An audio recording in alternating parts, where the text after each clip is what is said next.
And I just want to welcome you all here to the very important Crash September webinar series that the Marg Lange Change Agency is putting on for small business. This is the second one in our webinar series, and we've got about 5, so please look out for invitations. The next one's going to be on selling in uncertain times, and then we're also going to be doing one on managing your debt before it's a legal issue. And we've also got one coming up for a business insurance, cybersecurity type of webinar. So you're in for a real treat today, guys. And the reason why I say that is because we have a panel here today from my CAP branding team.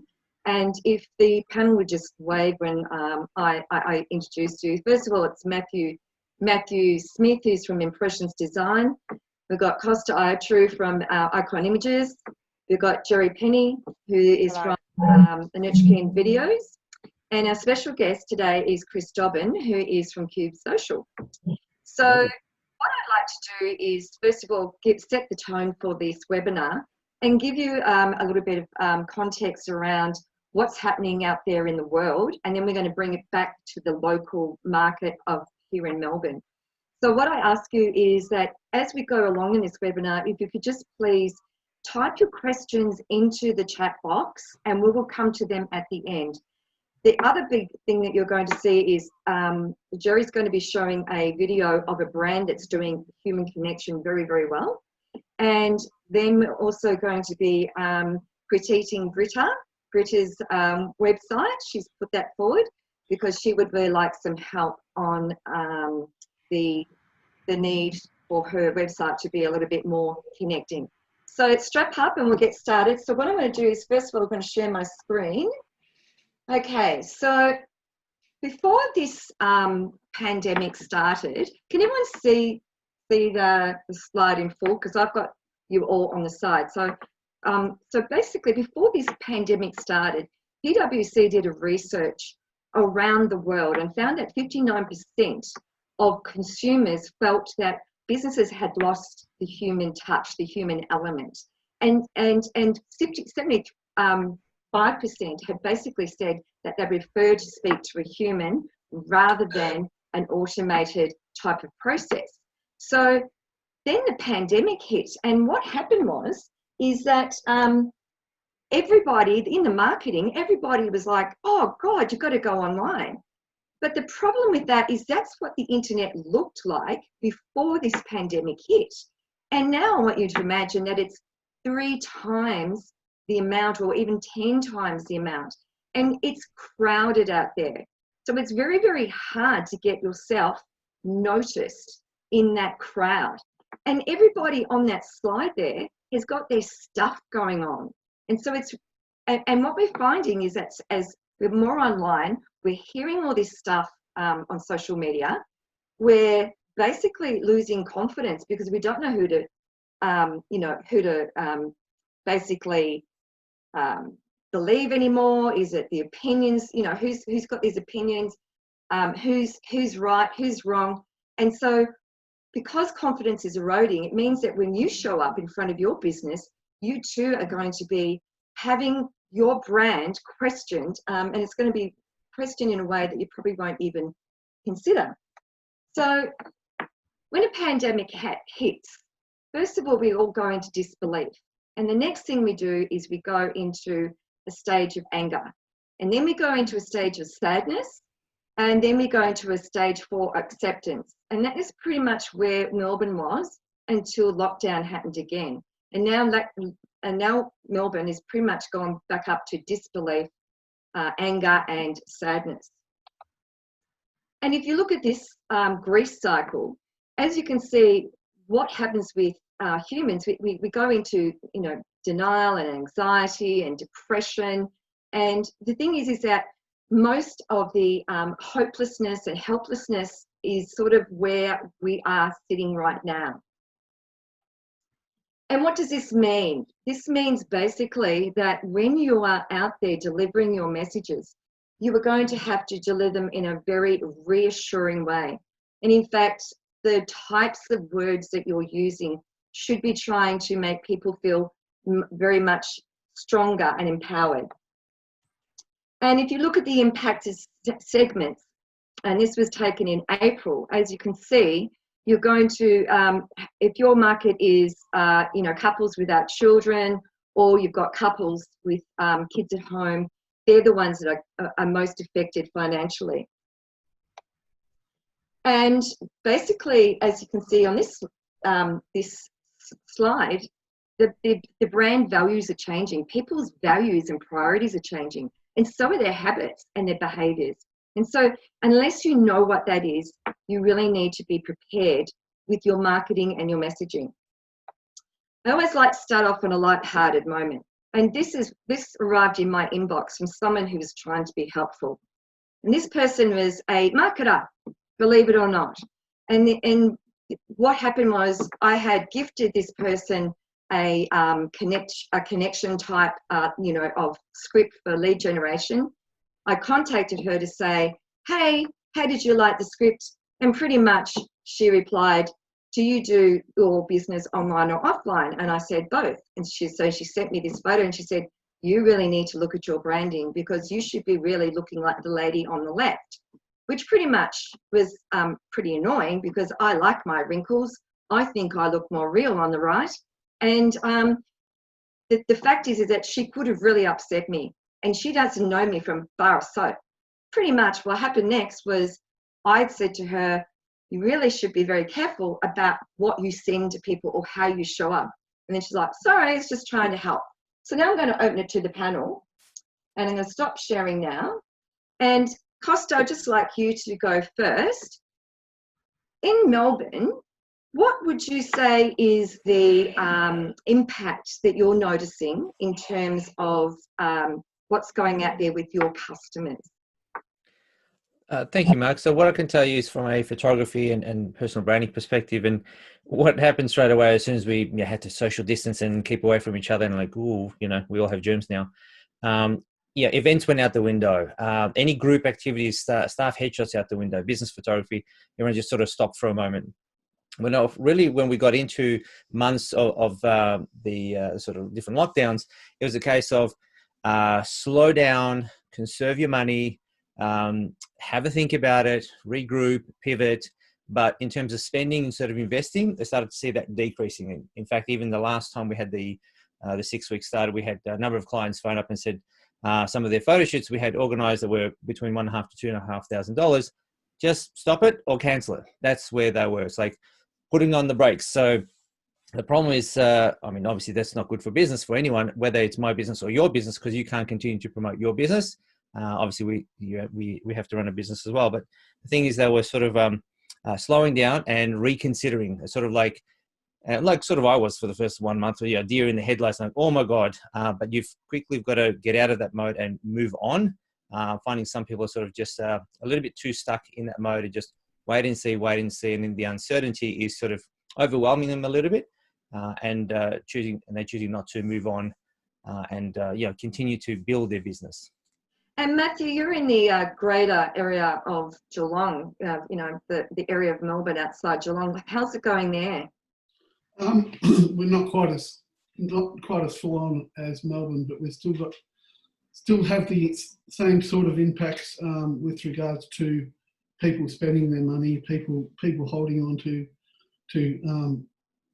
they're unsure about what their future of their business is, and pretty similar to Costa. I think people are holding on to their money with regards to their branding or their design work, but I think people are also feeling very isolated at the moment, of course, and social media is big with regards to connecting people. So a lot more people on social media now than probably there was before the lockdown, I reckon. Jerry? Look, Marg, I found that the behaviours have certainly changed over the time since, since March and April to this time around. And at the start, I was dealing with a lot of people that were very, very quick to pivot. I know we're all sick of that word now, but they were willing to figure out the best and the quickest way to take their business online if they could do that. And they were the businesses, luckily, that were able to survive through this whole time. They went back to being face-to-face for a couple of weeks, and then now they've had to jump right back online again and do the same thing all over again.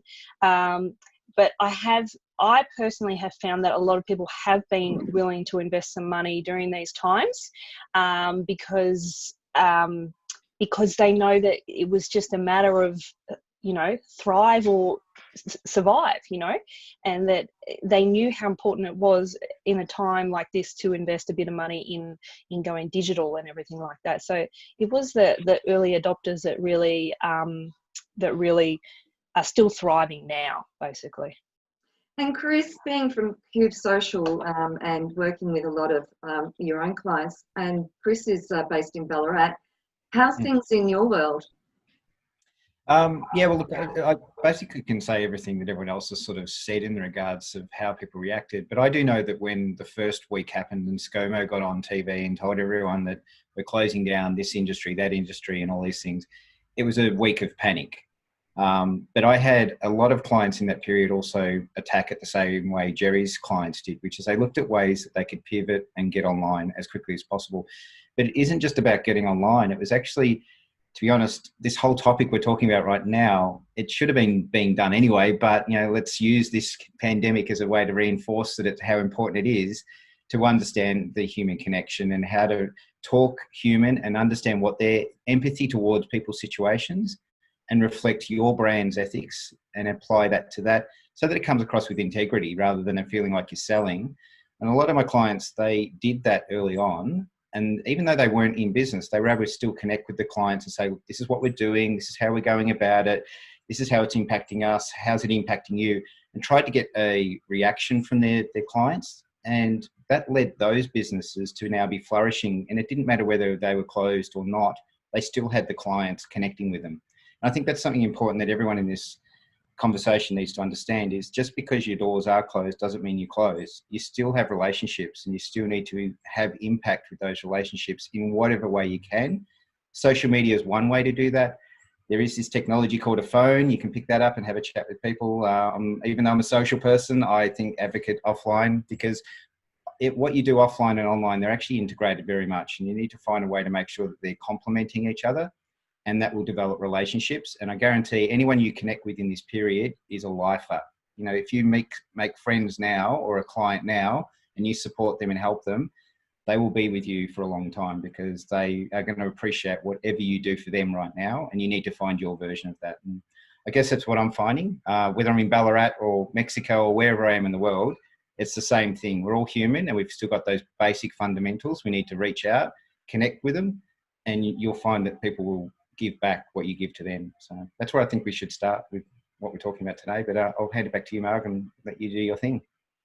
Thanks, Chris. So thinking about the importance of human connection, what I'm actually finding is that the sensitivity is so high. You have to be very, very careful with what you write, and because it can be misinterpreted. For example, we had to turn this webinar series into Crash September, because we did call it Black September, and we did that because it was a financial term in the finance industry, but people thought that my brand was basically cashing in on Black Lives Matter. And there was an absolute comment after comment of comments basically saying, you really, really shouldn't be doing this. So I would like to now hand it over to you, Matthew, in terms of the importance of human connection and the way that you communicate online as well as offline in terms of now and then sort of pre-COVID. What's really important about human connection in your brand marketing? I'm a strong advocate. I've always been a strong advocate of human connection over anything else with regards to your business, your marketing. I believe that human connection is one of probably the strongest marketing tool that there is out there. If you going on what Chris said before, affirming what Chris said before with regards to making that connection with people, building their trust, that's a lifetime thing. It's not about fly by night getting as many customers through. It's building that really strong foundation with regards to your business community. I'm a strong believer in building a business community. I've got a few in Geelong myself, and the strength of that community of everyone helping each other, it's like it can become like a big family, and that's where your branding lies, because it's your reputation. If people, you've got to build the trust first. You've got to build those foundations of trust. Therefore, they will talk to other people. That builds further trust for your brand, which builds reputation. Yeah, so there's a lot. I'm really passionate about this, and there's a lot in this topic, but they're the basic foundations of it. So. Thanks, Matthew. Costa, what would you say about the importance of human connection, especially because you're in the imagery part of the industry? What would you say about the importance of it right now, and then also when lockdown ends? If you talk to a real estate agent, they'll tell you the three most important things about real estate is position, position, position. When it comes to your brand, it's perception, perception, perception. The perception people have in people's minds is what they form, and it's their reality of what they see, hear, feel, touch, and all the other senses that give them information. So if you are not relevant, if you're not consistent, if you're not being yourself, and you're trying to be someone else, or ignoring the situation, or going on as life hasn't changed, life has changed, and you need to roll with the punches, surf a different wave. You need to be sensitive of what, like you're saying before, you have to think about some of the words you say and some of the messages you send out there. But as long as you're relevant and in touch with people's feelings, emotions, because we're all in the same sort of scenario. It's not like when you have one person who broke their hand and everyone else doesn't. You sort of distant a little bit, but we're all in the same scenario, and understand that yes, there is, like you showed the slides at the beginning, there is a bit of a grief process. There's news information. We get 11 o'clock updates every day, and some people are watching, some people don't watch. But just be mindful that what's the current feeling? What do people need now? It's one thing to say, okay, we're in this scenario and sort of stay in that same scenario, but what do we need to move forward? How do we, you may not be accelerating forward. You may need to hold people's hands a little bit more. And this is like Chris and Matthew saying, those human relationships make a big difference. A lot of, post and dump your post on all these different groups, and hopefully someone's going to pick up and click a link and make some money from it. It's just too impersonal. It now becomes almost insulting when you don't have that additional human connection, because remember, we're not physically going around, shaking hands, hugging, seeing each other. We're little boxes on a screen. So you've got your voice that comes out needs to be seen in all sorts of different mediums in the way people want to see it now. So your perception really needs to be, you need to look at it in terms of the eyes of the viewer, not in the eyes of what you want to send out there. I couldn't agree more, Costa, because last Sunday in Messenger, I couldn't believe it. It's a Sunday, and this person in Messenger said, "Hey, Marg, didn't say how are you, none of that. Just like you to know that there's 30% off our product today." And I'm like, imagine if I had COVID. Or imagine if my father had just died. And here we are, advertorial, straight into Messenger. I mean, I know this person. I've known this person for 6 years, but didn't even bother to say, how are you? Jerry, what are your thoughts on the importance of, of human connections from a video point of view?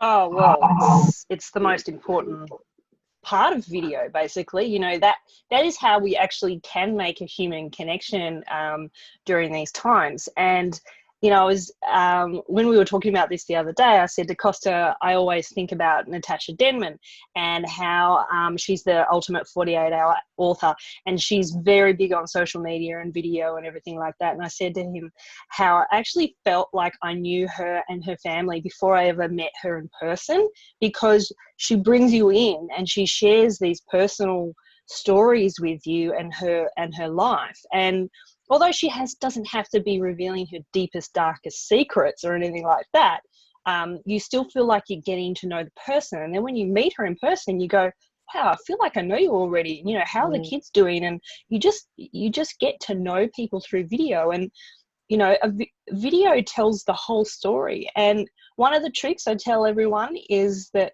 and they did a study of about 30,000 videos on YouTube, and the ones that had the most engagement and the ones that were watched for the longest amount of time were the videos that had the word you in the first sentence and continued to use the word you or y'all or your or whatever it is, some variation of you, because people actually feel engaged, and you look right down that camera lens, and people, even though you might be talking to 1,000 people, they feel like you're having a conversation with them. So just remember that. That's my top tip for creating that human engagement through video, is to use the word you. Chris, what is your point of view on this? Yeah, well, like I touched on with everything, and I think earlier that Costa pretty much hit it on the head with the perception side of things, is understanding that when you're doing this, that you need to give that perception that you have empathy, you are relevant, you're connecting with their needs, and you know enough about them to want to care. Like if you come across, like your example, straight into the sale, people will tune off. It's just you're not going to have that connection.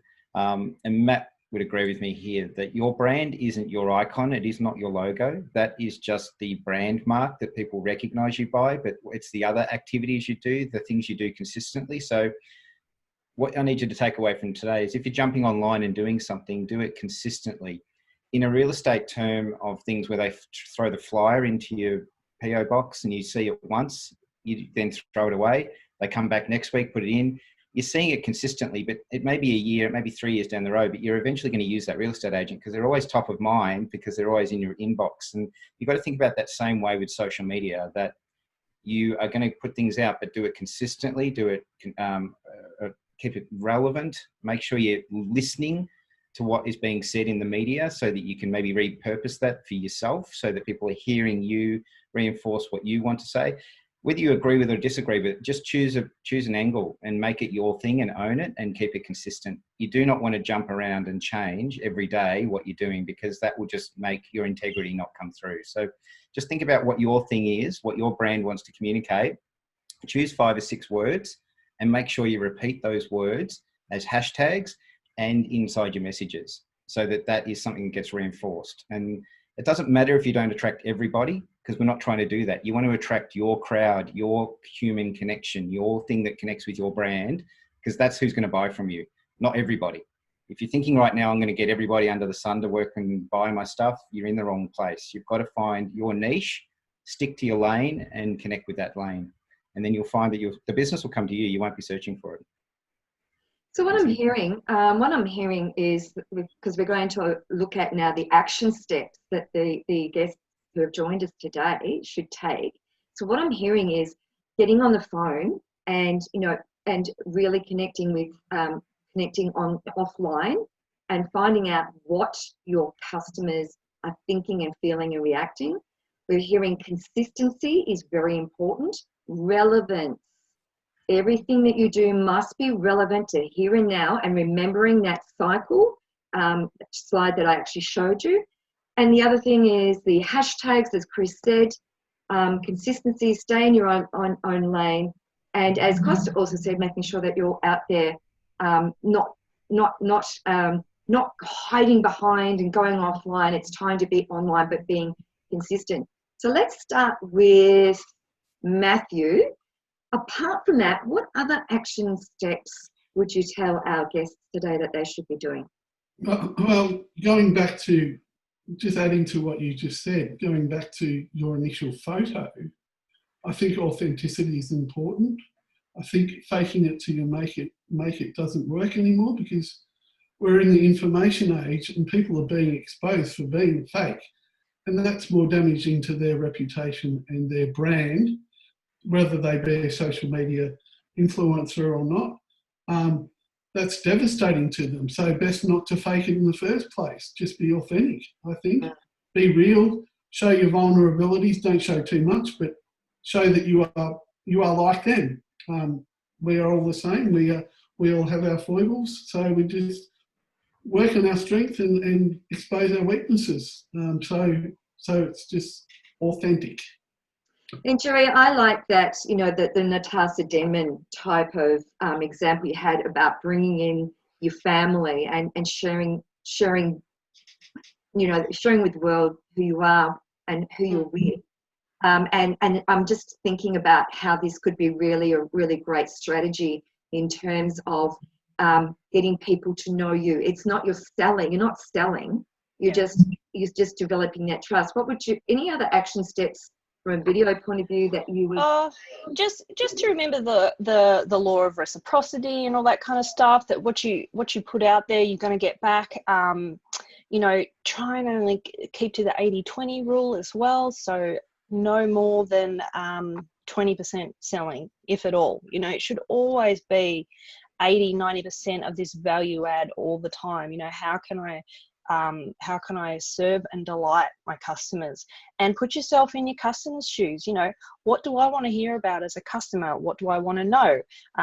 You know, I was listening to Brad Sugars the other day, and he was saying that now more than ever, if you've been communicating with your customers once a week, you need to be doing it once a day now, because people are wanting to know the information and they need to keep informed. So, you know, this is the time to really, really be planning your content, but also really, really showing the human side of it. And you know, one of the best ways you can do that is just to incorporate all these ideas. It's through your branding, it's through your photography, it's through your videos, through your social media, and tying it all together. But always just thinking, people buy from people, okay? They don't buy from robots or corporations, or we do buy from corporations, obviously, but at the end of the day, a lot of our transactions are done with people that we know, like, and trust. And that's why it's so important that you understand the psychology of in human behavior, and that is so critical right now. Costa, what would you add? I'd expand on what Matthew was saying, and you've always heard the term fake it till you make it. So it doesn't feel right, does it? But let's look at it a different way. Do it until you become it.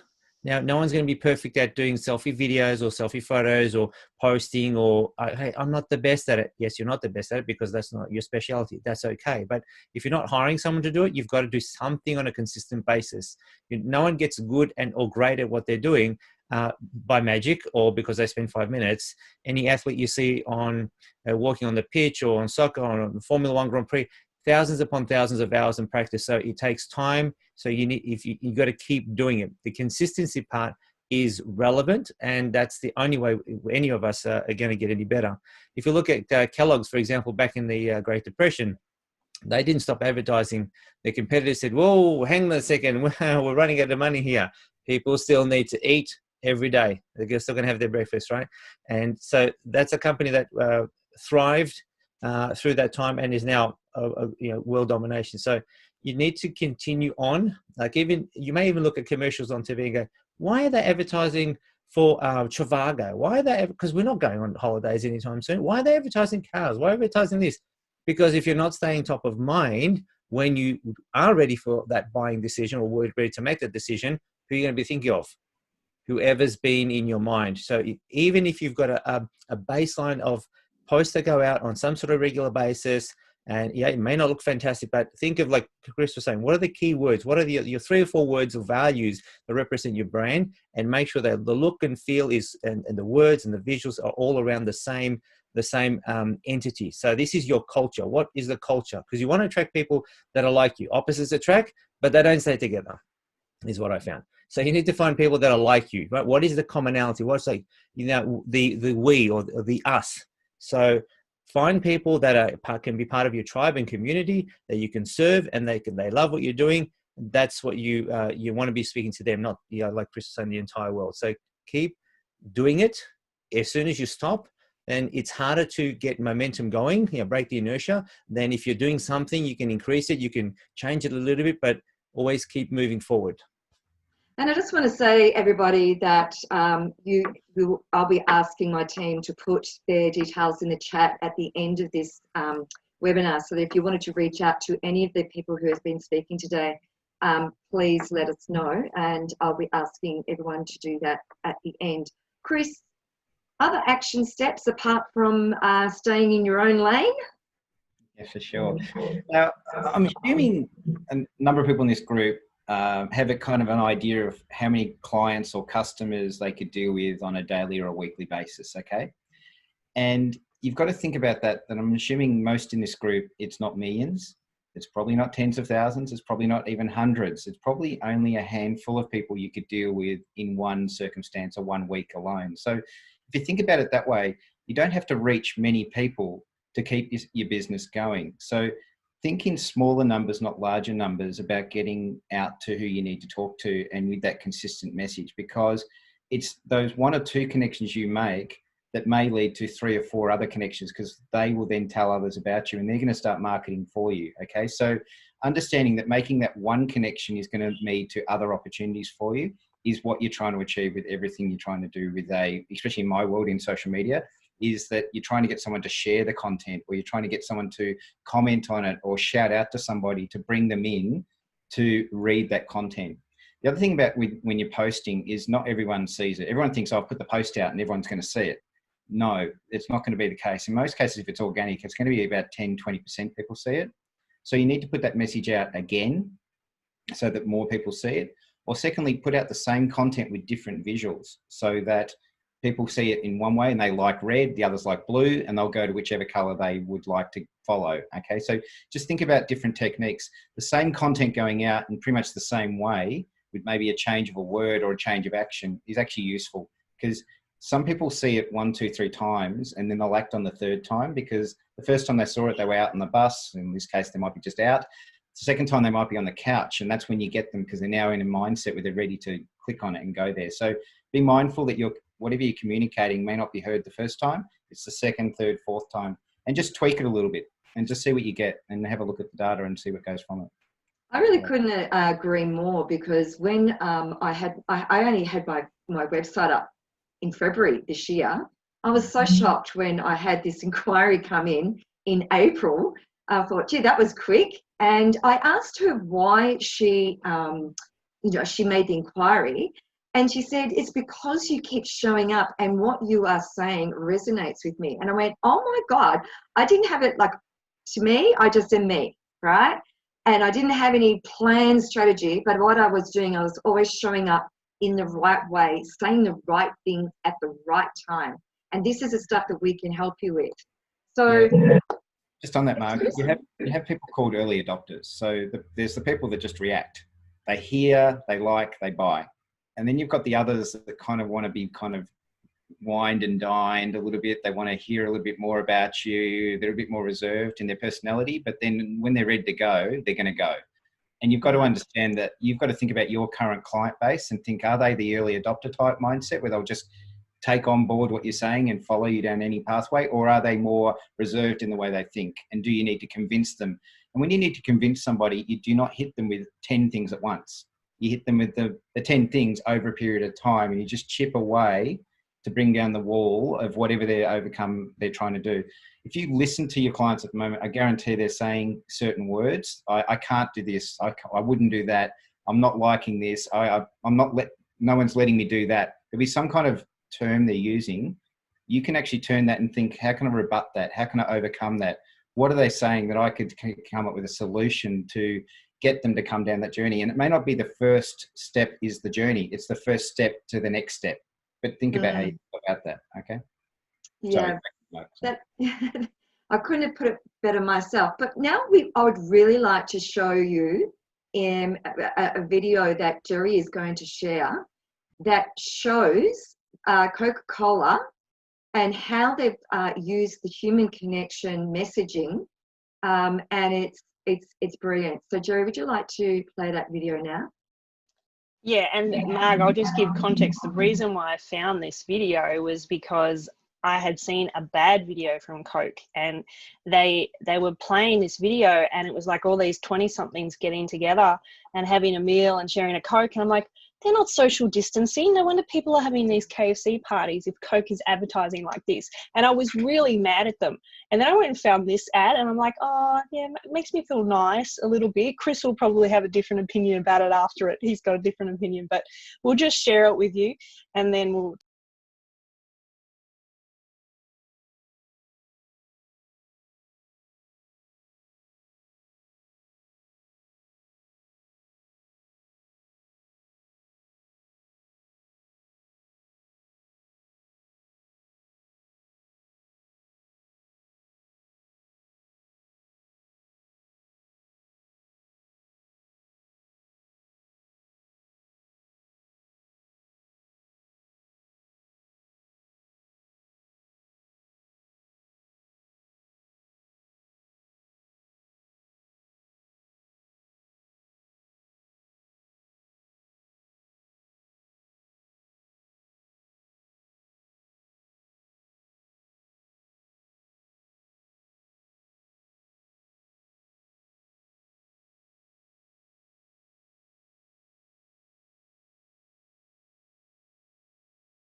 So what were you going to say, Chris?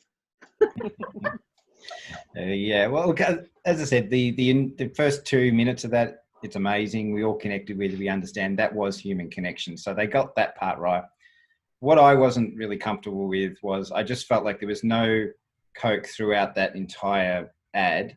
And then Coke just magically appear at the end. And it just felt like it was just bolting itself on as the, oh yeah, we agree with all that. And it just felt like we were being sold to in the wrong way. You felt like something in that journey to the point where they made it felt cheapened because they bolted on their badge at the end of it. But if they put Coke throughout that, you'd at least know I'm expecting Coke to pop up somewhere, and you would connect with it better because of the brand subtly being brought in. Like I said earlier, the steps to help your psychology of it come together. And when you got sold to, you were ready to be sold to, rather than just whack being hit with it. That's what I had a problem with. So yeah, but I'm not Coke and I'm not their advertising guys, but I still, occasionally drink a Coke, so I'm not against them at all. So Sorry, Matthew, I was just going to say, given the fact that Coke have a lot of money and these small businesses here today are going, oh, well, I couldn't afford that. So what would be something that, Matthew, you could say that they could actually do that would be similar like impact, but on a big budget? There are alternatives. There are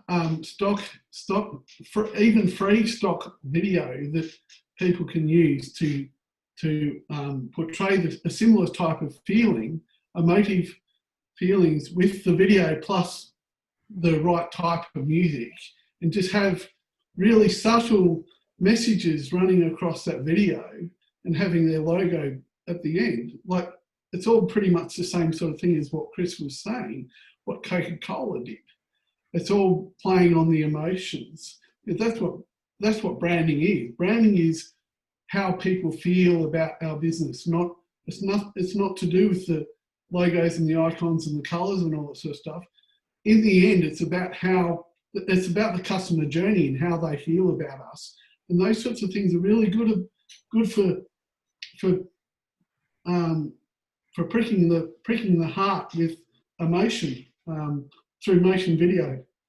Costa, I was just going to say, in terms of imagery, as Matthew said, you can get some really good imagery. You'd have to be guided on that, no doubt, so that you get the imagery right with the messaging. But if you put imagery and you put a video and the messaging right, as you can see, it really does have a really big impact, doesn't it? If you do it by design, yes. If you just go online and say, hey, let's go to a stock image library or a video library and get some great footage, yes, you can, because that's being created for a purpose.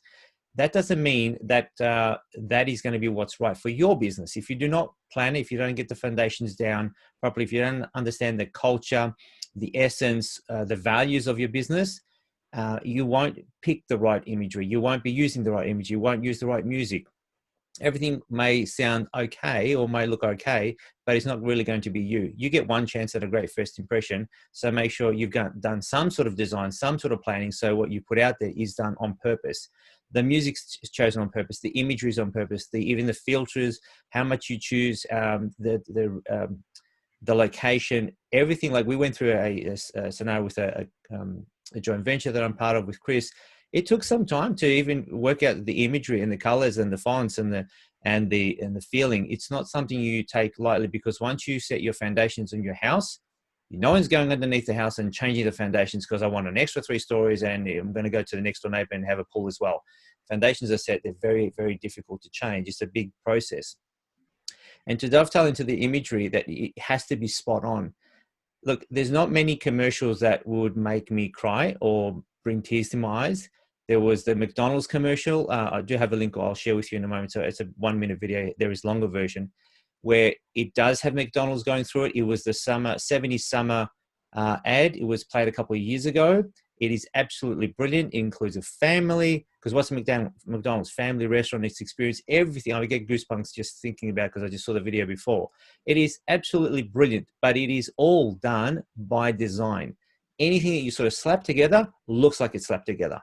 Yeah, but that's all I can do. Just get your foundation set first, and then you can move forward knowing This is the look, this is the feel, this is the feeling and the energy and the emotion that I want people to feel and be part of my tribe and culture.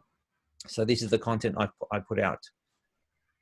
Thanks, Costa. Could you put that link into the chat for us, please? And what we're going to now is going to move on to Britta's website. So I'm going to share my screen, and I'm going to get everybody to who is on the panel to have a look at that and give their advice and tips for Britta. Britta was doing really, really well up until the pandemic and lockdown hit. She does actually run her own website, and she would just like some a little bit of help here today. So, starting with you, Chris, what would you say to Britta about what you're seeing as the homepage opening? So the first thing I'm noticing is that you're not. There's nothing in the language or the way you're connecting with the audience that's going to see this. So you're not trying to draw them on a journey. You've kind of given them a picture of a folded up, like it's not saying anything about you. It's just a picture that's there. So I try to find something that would connect with your audience, and I try to make the fonts. Can you scroll up a bit? Sorry, I don't control here. You don't have a big, bold statement that connects with the person when they see this page. So there needs to be something in a bigger font that's as big as, say, the Urban Organizer, that has something that, like we said earlier, the you moment. It's what's in it for them. So give them a reason to want to scroll further by saying, I solve this for you, whatever that is, or you visited this website and here's what I'm going to give you. Please, scroll to do more. That's whatever the words you're going to put together say. You're not going to use those exact words because it's way too long, but that's what the emotion is. And we've talked about emotion in this a lot, is think emotively. What do you want them to do next now that they've landed on this page? And at the moment, there's no link or a button or a thing to make them want to go on a journey somewhere. So you need to think about how you can make them do that. And you're the Urban Organizer, so I'm kind of thinking, you would have some kind of philosophy for why you're wanting to do this. So make sure that's very clear up front so they can connect with your purpose. That's where I would start with that. I'll hand over to others because I know the others have got a lot of things to say, and I'll jump in where I can. So. Costa? Yes, thank you, Marg. I was going through the website. I'm like, so this is a good example of, so first of all, always when you give feedback, what are the positives? It's structured, it's organized. There's enough content in there that shows me that it's a business, it's running, it's not fly by the night. So good on you for getting the content in there. It's organized and simple to see. Yes, I would increase the fonts to make it simpler. You want to see a website that's easy to, you just look at it and go, well, go to the Apple website. Big font, easy, punchy, clean, simple, neat. The other thing I'd say is have a look at, like the first image out up the top, the image itself, by itself, without any context, it's lovely. Soft fabric, it's a little bit out of focus, it's graded on the end, lovely. The red nail polish doesn't do it for me, the band over here doesn't help. And is it about beautiful, nice clothes, or is it about organizing? Like, always think about, you start here, mess, you end here, what's the end result? What's the happy face ending? So if you promote what you get at the end, like if you see Jenny Craig, Weight Watchers, whatever. Before, not so good. After, fantastic. All the work in the middle, no one tells you about the 99.9% of the stuff that goes in the middle. Everyone focuses on the end. What's the outcome? You're going to look and feel fantastic. If you've ever seen any of those infomercials, you buy this little machine, you jiggle around a bit, and all of a sudden you got a six-pack ab. Fantastic. You don't like it, stick it under your bed. Everything is about the outcome, the end. Amazing. Like I walked past, getting my haircut today, walked past a kitchen display room. I walked past, I'm like, what a lovely kitchen. It's not what I have, it's what I want to be. So if you show more of what the end result looks like in beautiful images around the end result, even if you don't have your own, but at least have a stock library of what the end result looks like, and make sure it's photographed in the same way. If you're doing it or someone else is doing it, just make sure it has consistency. Then people, oh, I like that. Oh, I like that. How do I get that? No one wants the mess they have. Everyone wants the beauty, the end result that is promised. So If you focus more on the end result, people go, I like this. I like what you're doing. They haven't seen what you've done for them, but they know that you can do. So I from was going to say, Costa, in terms of being relevant, I reckon something about doesn't homeschooling give you the shits and the mess that comes with it, because the urban organizer is a solution for mess everywhere in the house through homeschooling, and it's not really going to the pandemic, it's going to the pain point of what it must be like. Jerry, you've got kids at home. Is it messy? Always, always. And you're constantly trying to reorganize your home. But yeah, Britta, when I was looking at the site, first of all, I looked at it on my phone, and it was a long scroll down before I even found an image. That woman holding the clothes is a lot further down on a mobile site. And straight away I was not feeling any human connection. I didn't know who you are, don't know what your name is. There's no picture of you that I've found. It says the urban organizer is a professional organising business. It says that I want to know who you are. Tell your story, share your story, get a video on there, as I would say to everyone. The first thing that you need to have on the before the fold on the website is a video about you, and just talking about why you started your business, what makes you different. And like the others have said, I think some more before and after photos, really connecting with the people that have got this cluttered house, and how a cluttered house gives you a cluttered mind, and often makes your whole life more chaos. There's your picture. Sorry, I apologize, there was a picture of you. But I need to find that a lot further up, basically, at the start of the thing. And get some testimonial videos if you can, even if just people film them on their phone and you pop them up there. The tips for organizing your house, that's fantastic. Again, if that could be maybe in a downloadable format, so you could get you could offer it as a download, so then you get people's emails first, so that you are collecting details. And having a lot more call to actions as well, like really describing all those little icons that you had on the front page about all the different things. It'd be great if they clicked further and they could find out more about what's more involved in a wardrobe decluttering, and having some before and after photos. Oh, look, there's more photos. Sorry, I didn't go far enough, but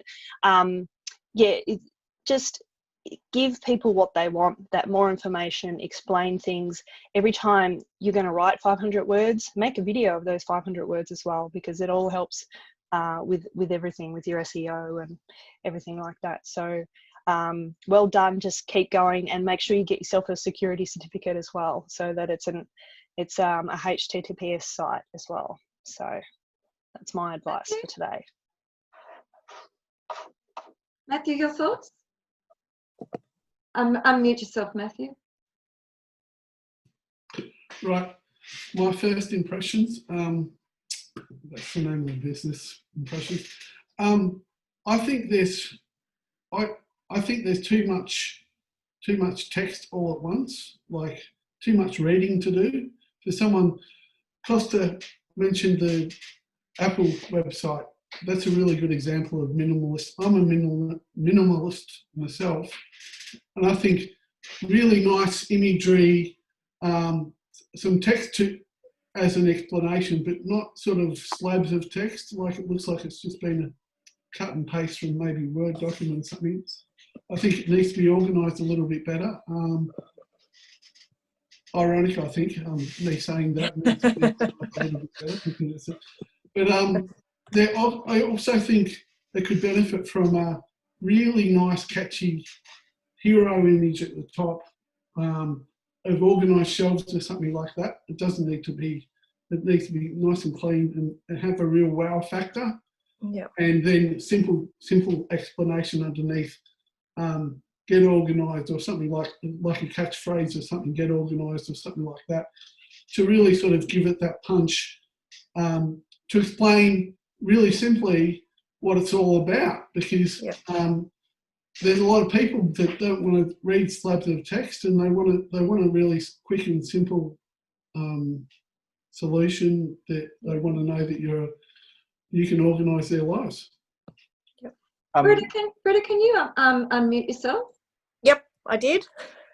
Can you tell us who your target market is? So I guess for me, when I started the business, I wasn't really sure. But now 2 years down the track, the people that I guess I've been focusing on are people like me. So I'm a mum with 3 kids. My life is crazy busy, and the clients that I tend to attract are the people who are like me. So they're people who just want some help trying to get their life in a bit more balance, and they've got too much stuff. They don't have time to go through all of their the stuff that they've got in their house, and they just get me to do it. But with them, they want the knowledge that once I've set certain things in place for them, that they can continue with it. I guess my target audience has been busy families. Yeah. So Britta, can I just say you need to kind of take on board a lot of what we talked about today, because you've clearly defined who your audience is.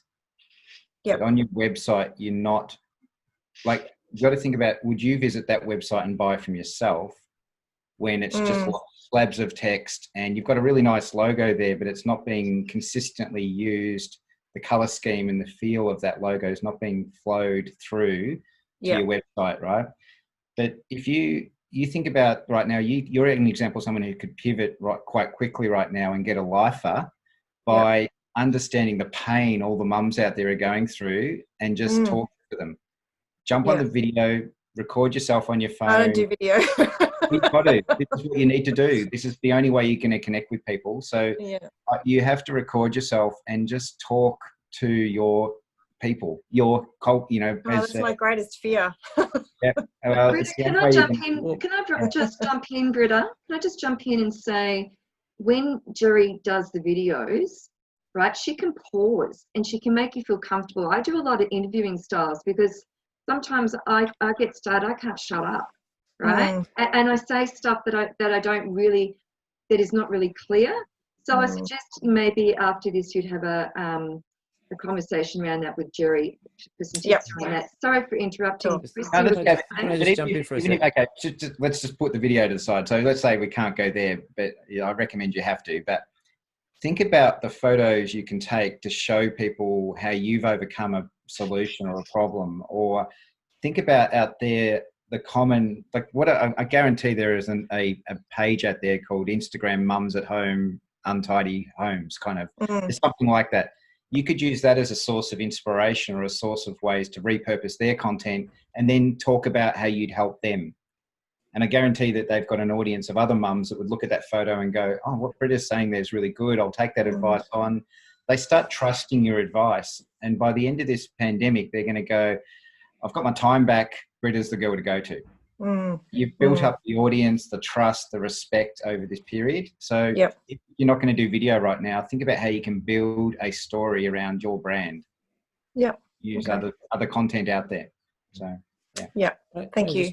Jump in for a second here. It's like, Britta, remember with the videos, even if you're doing a selfie video, I mean, I'm an introvert, so I'm like, it's got to be perfect. If it's not perfect, oh my God. Once you start him up, you can't stop him. But the thing is, what you found, like, do it until it's comfortable. We don't, we all know how to walk and run. When we were babies, at one stage, we were rolling around, banging each other's heads on couches or whatever. We kept going. We had people who encourage us. So find someone to keep encourage you, even if you do with someone else. So, okay, you do one, I do one. We post it. Oh my God, it looks crap. Okay, next one will be a little bit better, a little bit more comfortable, a little bit easier. And by the 10th time, you're like, okay, I'm getting the hang of this. But until you do the 10th one, until you've gone all those through the 10, you won't feel comfortable. So that's one thing I'd say. I went on the website because I'm looking at it here as well. I looked at the services and there was one, decluttering and organizing. So, just one. Okay, I thought there'd be more because there's a list. I go further down. Services, like there's heaps. And they're all icons. Let me click on this. Oh, that doesn't work. That doesn't work. Oh, they're not clickable. Each of those is a page, even with 300-400 words, a success story. Another key thing I saw was for what clients say, I have to read all that information. sound bites. What do media, coming up, it's 3-4 seconds of a sound bite of a key phrase that someone says. You go, oh my God, creates the drama. In all the 3 testimonials you got here, there's a sound bite that I went through, efficient and amazing. You could have as a heading, efficient and amazing, ... And then, oh, really? Now you can read the rest. If you don't like the heading, you're not going to read the rest. If you don't like the cover of the magazine, you're not going to flip through the rest of it. So everything that's above the fold, the first thing that people see, that it needs to go, wow, I want to read more. So you've got to keep enticing and compelling people to keep going forward. And then maybe we can have a chat about how you use your smartphone to take some of the in-home sort of shots here, because the use of the wide angle is freaking me out a bit. But the thing is consistency. Use what you have. Like this thing here is an amazing device. You have broadcasting capabilities, essentially, okay, for what you need to do here. So as long as it looks consistent, that's the key thing. It doesn't look like, someone else. It doesn't matter what someone else is. This is your style. It's your consistency. And everything that you've posted on, I've just gone through your Facebook and Instagram account, all those different things. I found that all the white packaging, there's a little story. Where's your blog? You can also have a blog. It doesn't have to be huge, but you can dovetail that content in, like cut it up in 10 different ways. So raw chicken can become 10 different meals. Yeah. So you have the content. Maybe just have a think about how different, because as soon as it goes on your website, it's a lot more searchable. If you're using the keywords, people are going to be able to find it for you. And you can say, hey, if you want to have a look at some more of the articles, click on the link to go back. If it's on Instagram, use something like Linktree, where you can go back to the bio. Linktree is a free service. It gives you multiple links just in the one. So there's many ways you can, all roads lead to Rome. In this case, your website. Cool. Yeah. Can I just add to what everyone else has said? With regards to video, we're not going to be sure of ourselves, but how do our customers see us? Customers see us the way we see ourselves on video. We hate putting ourselves out on video, but that's how our customers see us, and our customers like us. So we've got to learn to like ourselves because of the fact that they're coming to us not because of what we think of ourselves, but what they think of us. So that's just a tip to remember with regards to video. That's how our customers see us. Yeah. Okay, so I just want to go to the questions now. And this one's for you, Chris. It's from Tanya. She wants to know, does the time of day that you post make a big difference? In short answer, yes. But you never know what that is, because even though the algorithms will tell you that that's how it works, it still doesn't, and not everyone is jumping on. So what I recommend people do is, and that's what I said earlier about sending out 2 posts, the same kind of post, do one at 8 o'clock in the morning, every morning at 8 o'clock, and it will gradually filter through to the other feeds of other people throughout the day. And it also gets momentum. So the early birds that get up will click on that feed. That'll tell the algorithm of Facebook or Instagram or whatever that there's other people out there, and when they jump on, the algorithm will tell them to go look at this, whatever it is, okay, because of the behavior of the early bird, and go from there. So that can be the case. And then potentially, depending on what your brand is, the evening could be something relevant, because that's when people are resting down, watching TV, whatever the case be. But, you've got to think about your audience and what their behavior is. Hence, Britta, I wouldn't be posting in the middle of the day, because that's when the mums are doing all their stuff with the kids and all that kind of stuff. And when school goes back, maybe that's when you could do it. But that 3:30 or 3:20 is not the time to be posting, unless, of course, it's relevant to the pickup time or something like that. But that's when you've got to think about your audience. But that's when timing becomes relevant. But remember, not everyone's on their phone all the time, 24 hours a day, just waiting for you to post. So Thank you. Yeah. Okay, that's all for the questions that we had. I had a lot of comments. A lot of people have had to go now. So I'd just like to thank you, Chris, being our special guest today. And I'd like you now to put your details in the chat group so that anyone who's still here can reach out to you. The same for you, Costa, Jerry, and Matthew. Actually, do you want me to do that snapshot thing? Oh, yes. Sorry, I forgot about that. Yes. Yeah. So everyone, I've just put into the chat there a thing called a snapshot. And what it will do is it'll give you a free report to let you know what people are finding about you online and how you're ranking on certain things within Instagram, Facebook, and those kind of things. So it's a useful tool just to give you a bit of feedback on what you're doing well. It also has if you're in a particular industry, it'll let you know what other people in your industry are doing so that you can get an idea of whether you're on par with that market. So useful tool. It's free. There's no catch to it. Just enjoy the report. And obviously I'm here to chat if you want to talk about it. So yeah, back to you, Marg. Okay, thanks everybody for joining us today, and please look out for our next webinar, which is a really important one, which is called Trying to Sell in Uncertain Times, 3 Reasons People Are Not Buying From You and How to Change That. That's coming up on Monday, so please look out for the invitation on my Facebook page as well as email, and I'd like to thank you just once again, Matthew, Jerry, Costa and Chris for joining us. Thanks. Thanks very much, guys. Okay. Thanks, Bye. Britta. Hope Thank you got some you. great tips out of that. Thanks very much. There's a lot to take in. There's lots to do, but I'll get there. Thank You will, you. Britta. Well done. Well Cheers, done, thank everyone. you. Thank you. Marg, I Thanks, just bye. mentioned in Thanks. in the chat too that of course all of us can be found on your website. So Oh yes, of course. I've Yeah, got that bit. yeah. All right. Well, thanks everybody, and I'll end the meeting now. Thank you. Okay. See ya. See ya. Thanks. Bye.